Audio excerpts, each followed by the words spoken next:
আসসালামু আলাইকুম প্রিয় শিক্ষার্থীরা, আমরা গত ক্লাসে শিখেছি linking verb, transitive verb, intransitive verb, আরও অনেক ভার্ব। আজকে আমরা শিখব কগনেট ভার্ব। তাহলে আমাদের প্রথমে জানতে হবে কগনেট ভার্বটা কি বা কাকে বলে। আমরা সংজ্ঞা দেখি। যে ভার্ব এর অবজেক্ট সেই ভার্ব থেকে উৎপন্ন হয় তাই কগনেট ভার্ব, এবং যেই অবজেক্টটা আসবে সেই অবজেক্টটা হবে কি, নাউন ফর্মে হবে। সেই অবজেক্টটা অবশ্যই নাউন ফর্মে হতে হবে। আমরা উদাহরণ দেখি। শি স্যাং এ সং, সে একটি গান গেয়েছিল। তাহলে বাক্যে ভার্ব হচ্ছে স্যাং। তাহলে এই ভার্বের নাউন ফর্ম এ বাক্যে আছে, অবশ্যই আছে সং। কারণ স্যাং মানে কি গান গাও, আর সিং থেকে আসছে সং, অর্থাৎ একটি গান। তাহলে এটা কি নাউন ফর্ম। আর আমরা জানি অবজেক্ট হিসেবে নাউন বা প্রোনাউন বসে। তাহলে এটা কি নাউন। তাহলে এটা যদি নাউন হয়, এটা কোথা থেকে আসছে, এই ভার্বের থেকেই আসছে, এবং সেটা এই ভার্বের নাউন ফর্ম। আমরা লিখেছি যে নাউন ফর্ম হবে। তাহলে বাক্যে স্যাং এর নাউন ফর্ম হচ্ছে কি, এই সং, এই সংটা। তাহলে এটা হচ্ছে কি অবজেক্ট।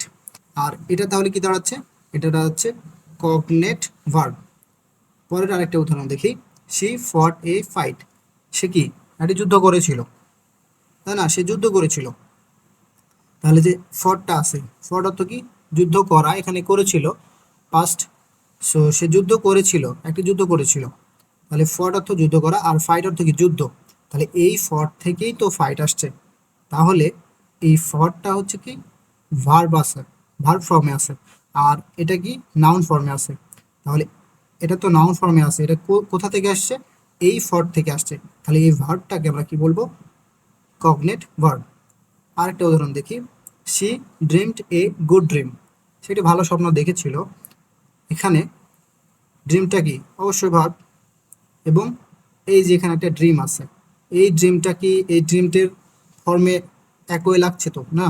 তাহলে আমরা এখানে দেখি যে এটা ড্রিমটা হচ্ছে ভার্ব, আর এখানে ড্রিমটা হচ্ছে কি নাউন। কারণ অবজেক্ট হিসেবে ভার্ব বসে না, কি বসে, নাউন বা প্রোনাউন। এবার কি নাউন হচ্ছে কি ড্রিম। এই ড্রিমটা উৎপন্ন হয়েছে এই ড্রিম থেকে। অতএব এই ড্রিমটা হচ্ছে অবজেক্ট, এবং এটা হচ্ছে কগনেট ভার্ব। এবার আমরা দেখব ফ্যাক্টিটিভ ভার্ব। ফ্যাক্টিটিভ ভার্ব কি, ফ্যাক্টিটিভ ভার্ব যে সকল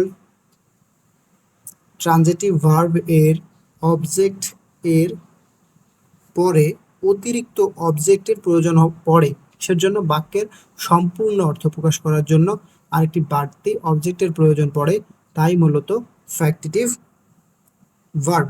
বাক্যে যে ভার্বটা থাকবে সেই ভার্বটা হবে ফ্যাক্টিটিভ ভার্ব, এবং যে অতিরিক্ত অবজেক্টটা থাকবে সেই অবজেক্টটা হবে ফ্যাক্টিটিভ অবজেক্ট। এই যে লেখা আছে যে সেই অতিরিক্ত অবজেক্টটি কি ফ্যাক্টিটিভ অবজেক্ট। এক্ষেত্রে একটি শর্ত প্রযোজ্য।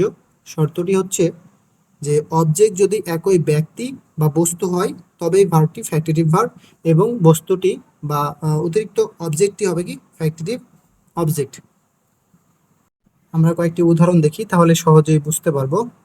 I gave him a pen, এ বাক্যে গেভটা কি ভার্ব, অবজেক্ট কি হিম, সে দিয়েছিল তাকে।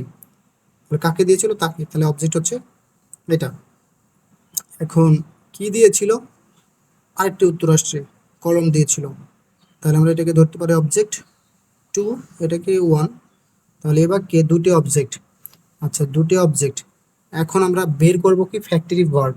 ফ্যাক্টরি ভার্ব বের করতে হলে বলা হয়েছে যে অবজেক্ট যদি একই ব্যক্তি বা বস্তু হয়, অবজেক্ট দুটি যদি একই ব্যক্তি বা বস্তু হয় তবে সেটা ফ্যাক্টরি ভার্ব।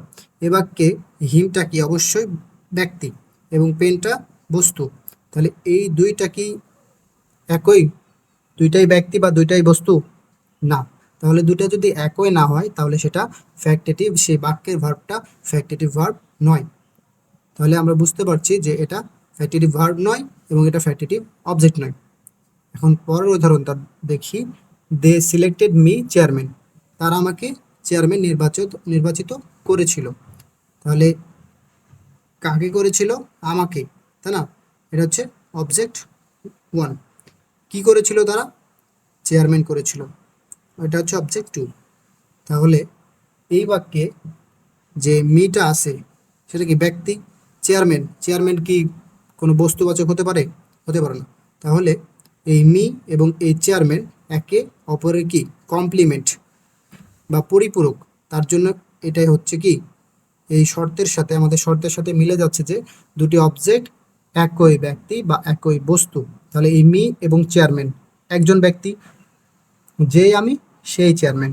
অতএব এই বাক্যের যে ভার্বটা আছে সেটা হচ্ছে ফ্যাক্টিটিভ ভার্ব, এবং যে অতিরিক্ত অবজেক্টটা আছে অর্থাৎ এইটা হচ্ছে কি ফ্যাক্টিটিভ অবজেক্ট। আমরা আরেকটা উদাহরণ দেখব। হি কল মি হিরো, সে আমাকে কি বলে ডাকে? নায়ক বা হিরো বলে ডাকে। তাহলে এই বাক্যে অবজেক্ট কি? মি। অবজেক্টটা মি তো না, সে কি বলে ডাকে? হিরো বলে ডাকে। তাহলে এটা অবজেক্ট টু। তাহলে কি বলে ডাকে? হিরো বলে। কাকে ডাকে? আমাকে ডাকে। তাহলে কাকে ডাকে? আমাকে। তাহলে আমিটা কি? আমি নিজেই। এখন হিরোটাকে? হিরোটা আমি নিজেই। তাহলে দুইজনকেই কি একটাই না? মিটাও হিরো, হিরোটাই মি। তাহলে দুটাই কি একই, অর্থাৎ একই ব্যক্তি বোঝাচ্ছে। তাহলে এই বাক্যের ভার্বটা হবে ফ্যাক্টিটিভ ভার্ব, এবং এই অবজেক্টটা হবে ফ্যাক্টিটিভ অবজেক্ট। আশা করি বুঝতে পেরেছেন।